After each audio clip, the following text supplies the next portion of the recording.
something. She might not know everything, but she knew, or she felt, or she hoped.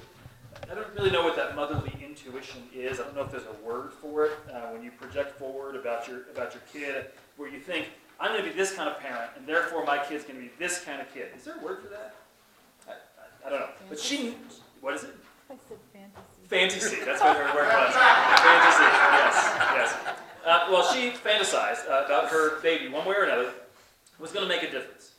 She knew that he was going to make a difference because she would see to it that he learned how. She knew he would be loving because she would show him how to be loving. She knew he would help little old ladies across the street and be on the right side of history on every issue. Whether she knew that he would redefine what history was, who knows, but she knew he would be compassionate and just because she would teach him, because that's what parents do, because they love, so he would love. As simple as that. It's a simple formula. She would teach him how to love. And parents, do you remember that feeling? That anticipation, that expectancy, that advent. Will and Emma right now are down at the hospital in that groove right now. They're sitting in the bed and he's doing the handhold and he's running out and touching people and he comes back and tries to act calm. We talked about him acting calm. But they have the same fantasy, like, oh, he's going to grow up just like this. And I suppose that parents everywhere tend to have some kind of that feeling when they make their first serious plans for how to raise a child. At least their first one. The second kid, I understand, you just wing it. They fall off the couch and eat dirt, it doesn't matter. But the first one, I don't have kids, maybe that's not true, but I listen when parents talk so boldly and proudly about how they're going to shape that kid to follow in their footsteps. If they play a different sport, okay, that's fine. They like different music, I can expect that. They're going to fight back a lot? Sure, absolutely. Maybe they're not going to come to church like I want to come to church or vote like I want to come to vote, but, dear Lord, wouldn't you do anything for your kids to share your values, to share the way you see the world, to share the way you want to have compassion? Dear Lord, you know they're going to be good people because you're going to teach them how, and you're going to teach them what the definition of good is, the way you understand it. And dear Lord, says parents everywhere, you know those kids are going to be kind and caring, and you know you'll be the one to teach them what it looks like based on how you understand kind and caring. And I think this is a normal feeling of parents everywhere, whether you've been parents or whether you've had parents. The only difference between that and Mary, I mean, sure, some moms are tough. Some of you are tough moms. I mean, if you live up here, you've been pretty tough. And I'm sure some of you are sweet moms, and some of you have had tough moms and awesome dads and sweet moms and sweet dads. And some of you, your kids looked up to you and know exactly what it means for the apple to not fall far from the tree, even after a good bit of resistance. Others maybe not so much, but we all get it that parents out there want to show love and share love and have their children take on that love. We get that. But the difference with Mary, do you know what the Hebrew name for Mary is? How to say Mary in Hebrew? Miriam. We all know Miriam's. It's the same name, Mary and Miriam. Does anyone remember? And I ask this every year, so I pray that someone remembers. What does Miriam mean in Hebrew?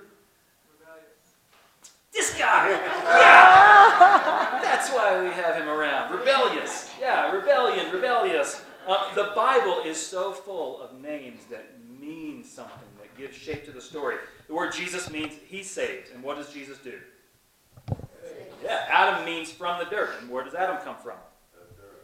Moses means two things in two different languages. Dipped from the water and son of who knows who. And he was both of those things. So you get the picture?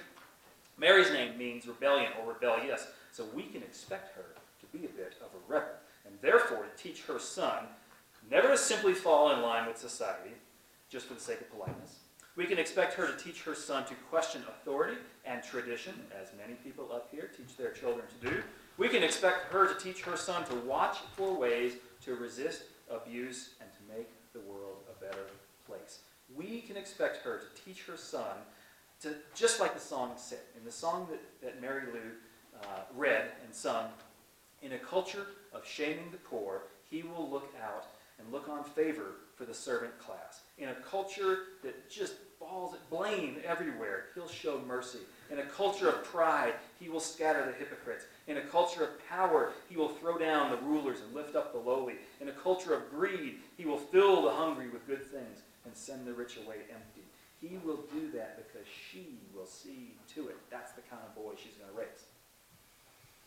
And she, this rebel teenager, pledging and praying and singing before God that she will teach her son to love the world by never letting it slide into chaos, who is she to pledge before God that she will teach him to transform the world by love? Who is this Mary? Well, at this point in her life, as a young woman, she is like so many women before her and far too many after her. She is a woman accused of sexual impropriety, and people did not believe her story. She persisted. Here is a woman who is treated like property by her society, valued merely for her womb and her work. She overcame.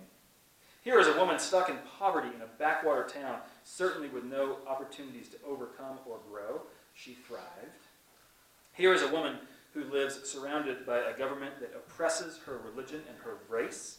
She refused to be a victim, and she maintained a brave identity. Here is a woman whose son, in very near years, would be threatened by a king who is scared, so scared of foreign children, so scared that he plots to get rid of all of them. Can you imagine Herod, a king so pathetic to bring an army to bear on children? Can you imagine the people who propped up Herod so weak-willed to go along with a policy of ripping children away from their parents simply because they were born here or there? Oh, but they're a threat to our power, Herod says, and Mary refused to be bullied by such fearful ignorance. Here is a woman who became very soon a refugee, carrying her baby across a desert to another country, endangered and desperate. She was welcome. She was strong. They survived. Herod the Great, by the way, did not survive. Not so well.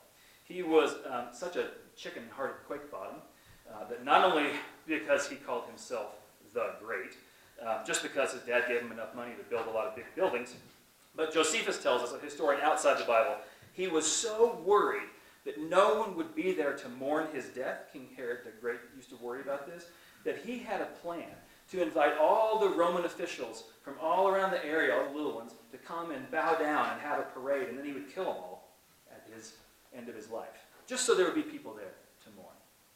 It never happened, but obviously he suffered from paranoia and narcissism, and eventually he died soon after little baby Jesus arrived in Egypt. Josephus tells us that Herod died from a disease so repulsive and putrescent that he just tried to end it himself. But his cousin hated him so much and thought he was such a jerk that when Herod tried to end it, he took the knife away and made him suffer for the rest of his life. But I digress. Herod lost. Mary won. Herod's always lose in the end, and Mary came home. And here is a woman who raised her own teenager when she was almost a child herself. She raised other children, I'm sure, probably alone, because her much older saint of a husband would have been dead by then, maybe at the hands of the Romans, maybe by the scourge of leprosy that came around then. But she did not give up.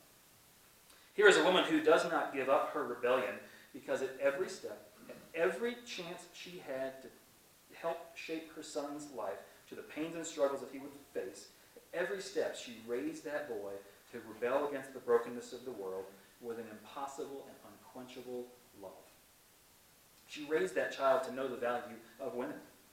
And as a man, he befriended several women. By so doing, he challenged the world around him to treat women better, not just by the obvious ways of violence, but in the subtle ways of speech and dignity. And society did change, and women then had a social equality they had never known in that area of the world to that point. She raised that child to know the pain of widowhood, and as a man, he befriended widows, and he lifted up the ancient Jewish tradition that kindness to widows and orphans is the hallmark of God's love. And the early church became a safe place for widows, the only safe place in a world that preyed on anyone. She raised that child to know the danger of forced migration and the evils of endemic racism, and as a man, he embraced people of all kinds and challenged the world to hear God's loud and clear message, to care for the immigrant and respect people of all kinds and creeds. And his faith would go on to spread around the world, across all classes, embracing backgrounds and worldviews, a rainbow of love, at least for a while. She raised that child to honor the poor and marginalized, and as a man, at his table, there were fishermen and there were financiers. There were prostitutes and politicians. The church, even today, for all its faults, we have plenty of faults, This is one of the only places in society where people on all spectrums of the world can sit together intentionally. And when we don't do that, when we put up barriers between each other, we cause a scandal to the gospel. She raised that child to see the sick with compassion, to look on the lame as whole, to reach out to the lonely and despairing. And as a man, he met all of them with love and hope. He inspired his followers to create the first hospitals, to pay for health care for the poor. He inspired his followers to create community and share what they had, not just as an alternative to greed, although it was that, but as a vision of what God's dream is together. She raised that child to see all people as his neighbor, which is really all we're doing here, is loving our neighbor, which he did, and which he taught, and by which he framed all other ideas about life. So when we do not love our neighbor, but disparage them or believe lies about them, we affront his history. She raised that child to never back down to evil men and broken systems that prop them up, because Herods always hurt people, and she taught him that it is pure love to resist them. Because of that, she must have hated the fact that she had taught him to resist. She must have, at that point, hated the fact that he became the insurrectionist that he was murdered for, in solidarity with all those who were pushed aside and denied equality. She must have hated that first Easter morning when she raised her child this way to face violence with his soul. Why couldn't she have just let him be quiet? Or maybe let him fight back and have a chance. But instead, she taught him that you can transform the world through sacrificial love. Did she know that that meant he would end up on the cross? Probably not. But she taught him anyway. That the deepest love is often a struggle that lasts beyond our lives, a project that will continue, and we steward that. We steward God's hands to the world today. Did she know that his life would matter so much that his daily interactions, even small conversations, would reverberate across the world, and his whole life would move hearts and minds forever? Maybe, maybe not. But she raised him so that her contribution through him could change the world in every instance of love. And she made sure, whether he gave a smile to a stranger or whether he stared down some rotten elite, that he would be rebellious. She made sure that he would have the power to challenge pain and the strength to lift up healing. She made sure he had a foundation to know that his soul rests wholly and that he had a vision to know that his purpose was to love the world extravagantly. Her love taught him love, which inspires our love to all the world.